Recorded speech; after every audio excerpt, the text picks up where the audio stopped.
যুক্তরাষ্ট্রে প্রেসিডেন্ট নির্বাচন সামনে রেখে শেষ হলো বাইডেন ও ট্রাম্পের প্রথম টেলিভিশন বিতর্ক। এতে অংশ নিয়ে বর্তমান ও সাবেক প্রেসিডেন্ট বিভিন্ন ইস্যুতে একে অপরকে দুষলেন। বিতর্কে প্রেসিডেন্ট জো বাইডেনকে দায়ী করে সাবেক মার্কিন প্রেসিডেন্ট ডোনাল্ড ট্রাম্প বলেছেন, রাশিয়ার সঙ্গে যুদ্ধ কিয়েভ জয়ী হতে পারেনি।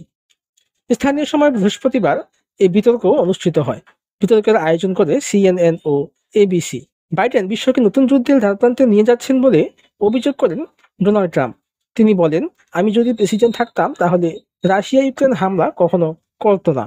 জো বাইডেন এই মুহূর্তে ইউক্রেন এবং রাশিয়ার সম্পর্ক এমন খারাপ অবস্থায় নিয়ে গেছেন তার কোনো সমাধান সম্ভব না। ইউক্রেন এই যুদ্ধে জয়ী হয়নি, রাশিয়া তাদেরকে জয়ী হতে দেবেও না।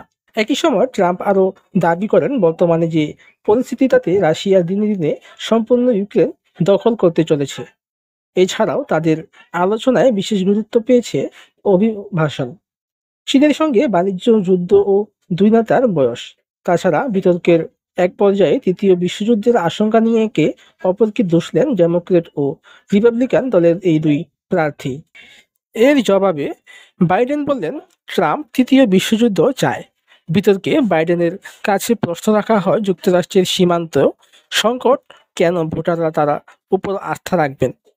জবাবে বাইডেন বলেন, মার্কিন কংগ্রেস একটি দ্বিদলীয় সীমান্ত বিল পাশ করার জন্য তার প্রশাসন অনেক চেষ্টা করে যাচ্ছে।